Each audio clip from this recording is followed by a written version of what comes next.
Hello and welcome to another edition of the Moving Iron Podcast. This podcast is proudly provided by Axon, helping dealers move more iron for almost 100 years. Find out more at axontire.com. Axon was started almost 100 years ago out of a passion for keeping agriculture moving. It's that same passion that drives them today. With a vision for a better experience for both farmer and dealer, they set out to create a better way to move more iron. When you partner with Axon, you get immediate access to a full range of products and solutions designed to meet the complex needs of today's grower. Axon carries all major brands and sizes of tires, wheels, and tracks. From custom colors and sizes to fully customized wheels, you can have the solution for virtually any problem today's farmer is trying to solve. To find more or become an Axon dealer, please visit axontire.com. Moving iron in the 21st century. Hard-working people working hard for you and me. Moving iron time and time again. Through the years you'll find us here. Moving iron. Hello and welcome to Moving Iron Podcast Markets with Shawn Hackett. Shawn is with Hackett Financial out of Boca Raton, Florida, and Shawn is nice enough to come on the podcast about once a week here to sit down and talk about what's going on.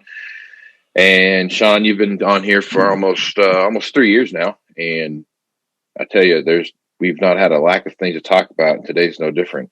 How you doing this morning, man? I'm doing great. A little on the chilly side, 41 degrees here in Florida. I got my winter shirt on, so I see that. I'm strong and long and strong.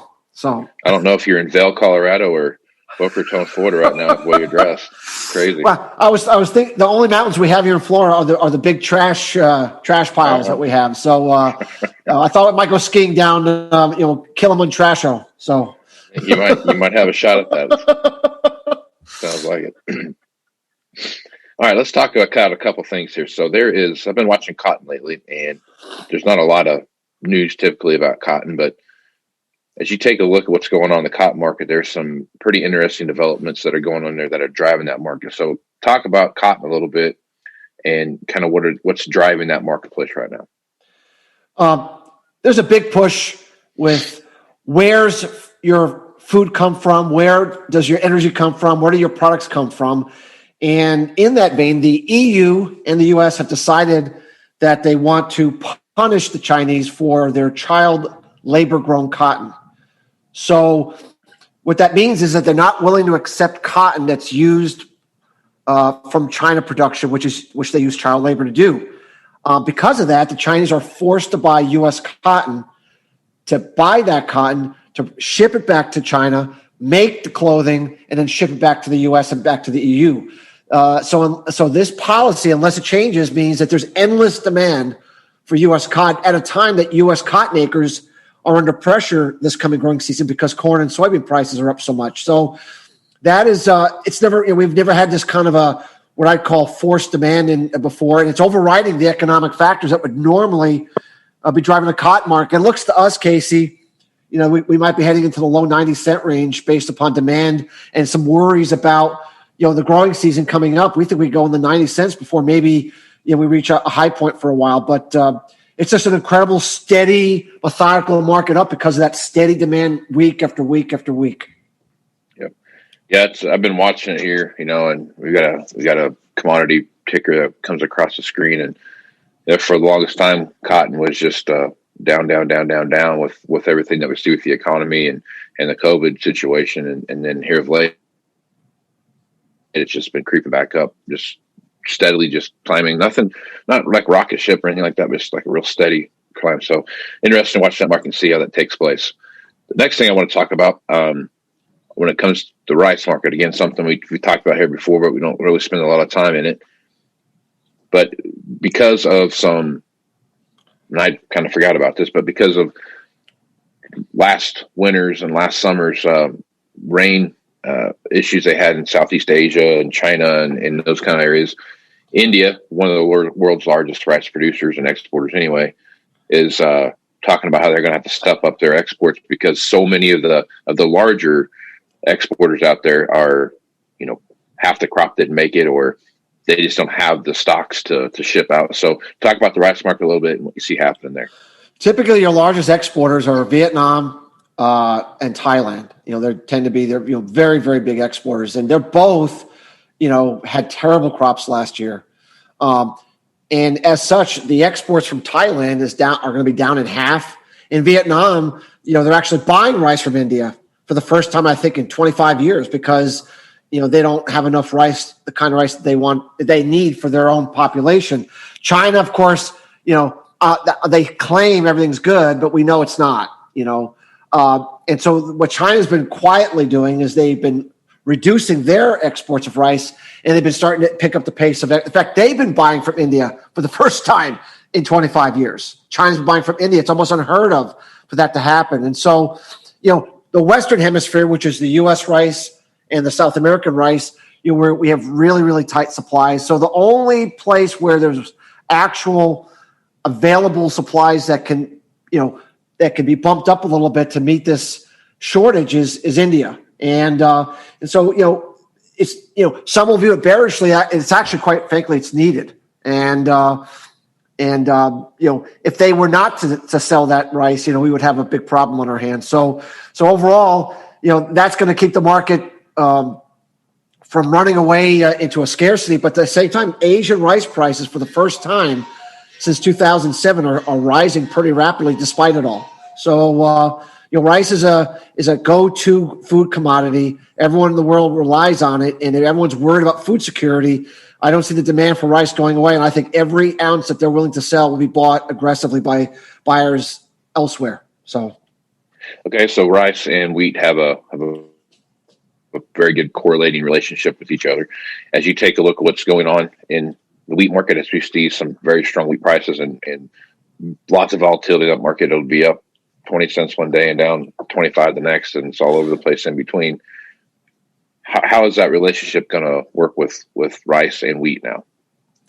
Well, anytime wheat goes up too much, demand shifts for rice. Every time rice goes up too much, shifts for wheat. So they're kind of a balancing factor, and they kind of step up together. So we had a big move in wheat, and now the rice market's starting to take off, and so that's part of how the yin and the yang takes place between wheat and rice. The one moves the other because it's a sort of a substitutable key ag product that the world relies upon. Yep. All right. So let's jump over and talk about the Black Sea region right now. There are lots of issues over there with drought and those situations. Ukraine wheat export to date continues to signal its export cap won't be tested. It's a headline off of Pro Farmer this morning. I guess talk about that a little bit here, because you hear Russia saying we're not really going to export any more than we have to. We're kind of going to stop doing that. We're going to export it, but if you want it, you're going to have to pay for it. Yeah, but just across the Black Sea over in Ukraine, they're saying, "Hey, man, gumdrops or candy canes? How much do you want?" And I guess we'll talk about that a little bit. That dichotomy in the area that has kind of equal growing conditions. Well, I mean, Russia's Russia, and Ukraine, is ruled a little bit differently. The Russians have just decided that they're looking out ahead, and they want to keep food security as a strategic reserve, and so they're holding back, as you said, the wheat with these export taxes that they're putting on.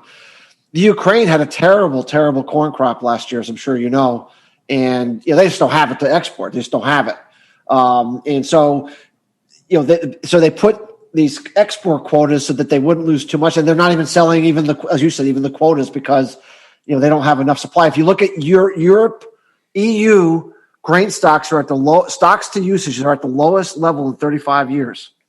Their wheat and corn combined, EU stocks to usage lowest in 35 years. So what does all that mean for wheat? It means if the Russians don't want to sell, Ukraine doesn't really have it to sell, the EU doesn't really have it to sell, only the U.S. has wheat to sell. And actually, we are the cheapest wheat price in the world right now, which is highly unusual. Usually, the U.S. trades at a premium to the Ukraine and the Black Sea region. We're actually trading at the discount. So it means we're going to have a lot of export business for U.S. wheat in this condition. And if we're even half right, Casey, about problems with the winter wheat crop this spring, with hot, dry weather coming in for the U.S., for Russia. And those crops are, coming way, way down from last year. We have a serious shortage for the wheat market heading into the spring, summer. And I think that the Russians are understanding what's coming, and they're getting ahead of the curve and not waiting for that to happen. They have been drunken sailors wanting to sell wheat for year after year. They can't wait to sell wheat. And all of a sudden they don't want to sell wheat anymore because they know it's coming. They know it's coming. Yeah. And so, right, it's really an explosive situation, and we just think it's a tinderbox waiting to happen as we get into the springtime. Right now, there's a pretty significant winter kill threat for KC winter wheat here in the U.S. between this coming weekend and next. We'll have to see, how that all plays out with snow cover and exactly where it is. But it's going to be a serious polar vortex coming in that could clip the U.S. crop. So we'll have to see how that plays out. We already had it in Ukraine, Russia. We already had one in China. So now we're seeing if the U.S. winter wheat crop could get clipped with winter kill. So lots of moving pieces right now in the winter wheat market. Yeah, a million things going on right now. So you kind of hit on it earlier. You talk to people. Excuse me. You talk to, you read articles and stuff, and China's talking about how good everything is, and don't worry about it. Things are great. Yet, no matter what the price of soybeans are, they can't seem to buy enough of them. Especially, we saw something yesterday where they bought a whole big shipment full of soybeans, and corn for that matter. So, some serious signals are being sent that, do as I say, not as I do type of thing. As you take a look at those exports, especially today being Thursday and the export report comes out, what are your thoughts on Chinese demand and do you really feel like that's going to keep feeding the bull here? Well, just as another anecdotal piece of evidence, the South America's getting ready to ship some exports, right? So right now, the number of ships that are waiting to be loaded and that are on their way to be loaded is at an all-time high, all headed for China for South American soybean and corn exports. And that's after they've already bought as much as they possibly humanly can from the United States. But everything's fine. Everything's good over there. They don't need it. They don't really need all this. They're just doing it because they want to help the Brazilians and help us out. I guess what I'm getting at is the kind of purchases they're making, Casey, are so extreme that's not being done because of a trade agreement, or they really have a problem. They're real. That's panic buying. We call that panic buying. That panic buying means that they have a shortage, and they're seriously. I think they see the same thing the Russians do. They're looking out ahead and saying, "My gosh, we could have a real problem here going forward into the summer season. We better get as much of this stuff while we can onto our borders before it all hits the fan, and we may not be able to buy, what we want. Or if we can, it's going to be at a considerably higher price. So we don't see this demand going away. In fact, we see it accelerating, especially if weather problems develop in the Northern Hemisphere growing season like we expect. I think they'll actually pick up the pace and buy even more than we think they're going to buy. Yeah, it's you haven't shown any signs that they're up open to letting off. And they even bought ethanol. More ethanol. Yeah, I saw that in 1 month than they bought an entire year from us. And what does that mean? They're buying corn. Because when they buy ethanol, and that means U.S. produces more ethanol, what does it mean? More DDGs, and they love buying DDGs, which is a derivative of corn feed. So they just anything that's got corn attached to it, ethanol, DDGs, sorghum, record purchase of sorghum the other day. They're just buying it all. Yep. Whatever they can buy, they're going to buy. Yeah. So, all right. So let's talk about the Brazilian corn crop real quick. And we'll wrap this up. The U.S. attaché in Brazil now expects the country to produce 105 million metric tons of corn in 2021, a 2 million metric ton drop from the previous forecast. Talk about that a little bit. How you see as they come into this next corn crop that's getting ready to plant. What's your thoughts there? It just seems like the world can't get caught up from the supply, the supplies that it's short. It just seems like it keeps spinning its wheels on trying to get caught back up. I mean, that's what we're it's trying to climb a greasy pole. You just can't make any headway. Mm-hmm.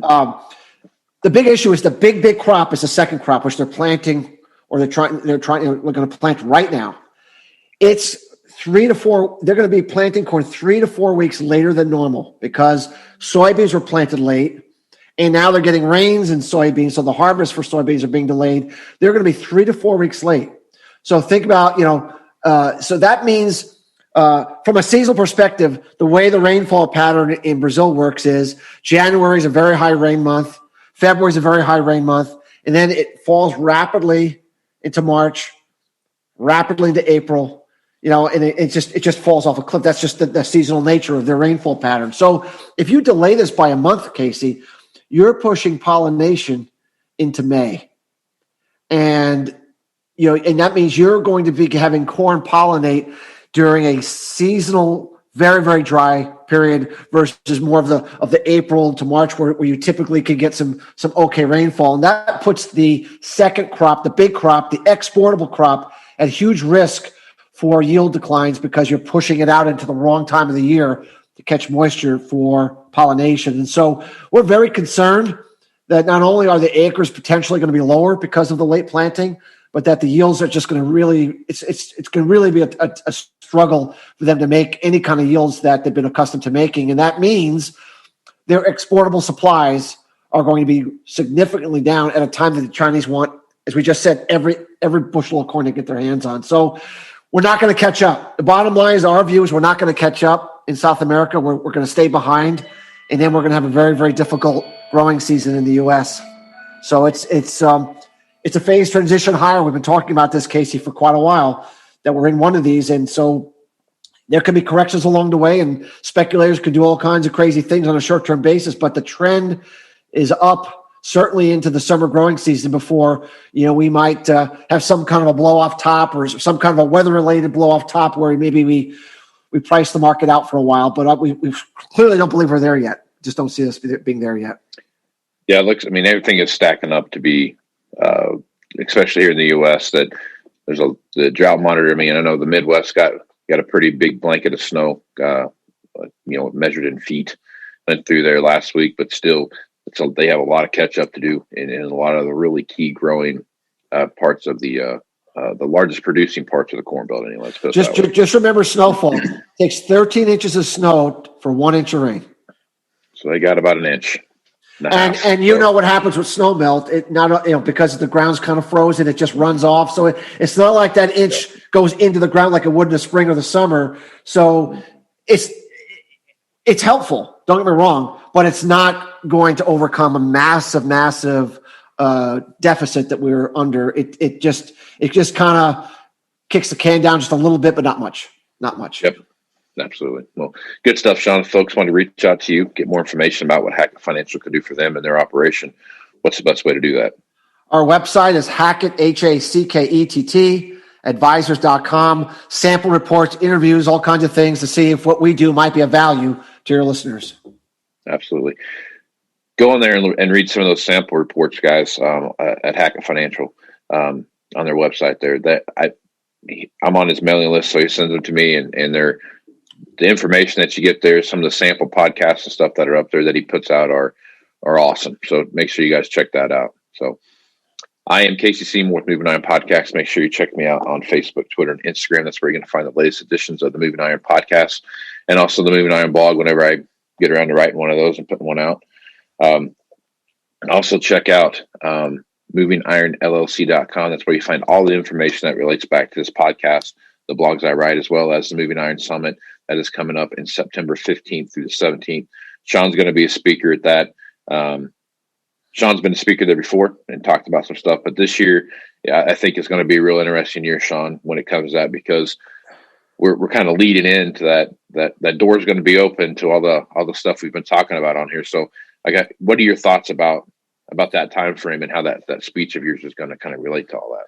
Well, what we're really going to focus on is the winter of that coming winter, which we believe is going to be epic in nature, not only from how long it's going to be, but the extreme cold that we're going to see and the extreme snowfall that we're going to see. I mean, it's going to be a wild winter and it's going to cause all kinds of problems with cattle, with getting propane supplies from A to B, from getting feed from A to B. I mean, the logistical issues that we saw a couple of years back when we had that pretty rough polar vortex winter is going to be a cakewalk compared to what we're seeing. And what we're really worried about is a very, very, very late end to the winter and some frost risks, late planting season frost risks that could just create all kinds of problems. Once again, talking about can't seem to catch up.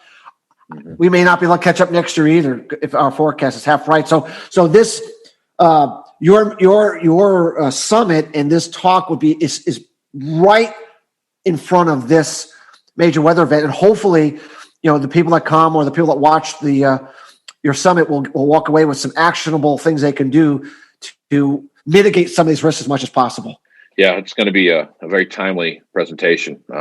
In some parts of the country, we could already see some of the stuff starting to take place by that time. So it'll be very interesting to kind of get that reflection point during that time frame. So well, good deal. Well, make sure you go out and check out my good friends over there at the Dryland Farm Podcast, Brent and Landon over there. Make sure you check out their podcast. Good, it's a good bit of funny there that'll keep you going throughout the day. So with that, I am Casey Seymour, Shawn Hackett. Let's go move some iron, folks. Out. You want to have a meaningful competitive advantage to help sell more equipment.